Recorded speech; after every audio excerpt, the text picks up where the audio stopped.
This question asks us to use Lewis symbols and structures to draw the formation of silicon tetrachloride, this molecule right here, from individual silicon and chlorine atoms. Here's the way that's done. If you look at the periodic table, you'll notice that silicon is in column 4A. That means that silicon has 4 valence electrons. The way that we depict that using a Lewis symbol is by drawing a silicon's atomic symbol, Si, and then placing one of each of those valence electrons on the top, bottom, left, and right sides of that symbol.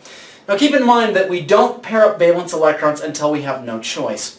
When this silicon interacts with 4 separate and individual chlorine atoms, we can draw those chlorine atoms Lewis symbols by also drawing each of their 7 electrons. And you should note that chlorine is in column 7A of the periodic table, which means that it has, chlorine has 7 valence electrons.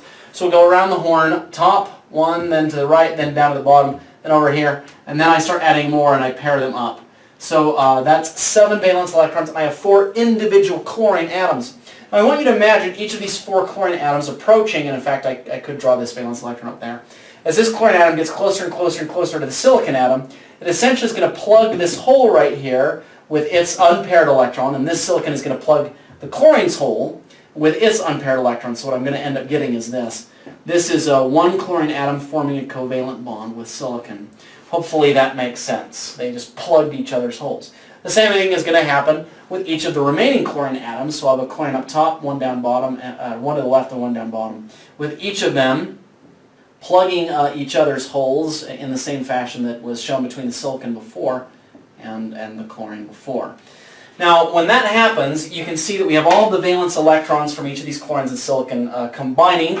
You will also notice that if you draw a circle around each of the chlorine atoms, as well as the silicon atom itself, you'll notice that each one of these different atoms feels as if it has 8 electrons around it. That's what sharing can do for you as an element. So each of them feels like a noble gas, even though there aren't, truly speaking, enough electrons for each of them individually to have 8 valence electrons.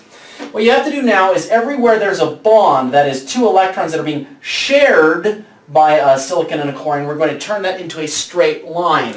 So we've got our chlorine atoms, a straight line here to the silicon. That straight line represents these 2 electrons. Straight line between the silicon and the chlorine to the right, between the silicon, the one up top, the one down bottom, and then I draw the remaining lone pair electrons on each of these individual chlorine atoms. That is the Lewis structure for silicon tetrachloride.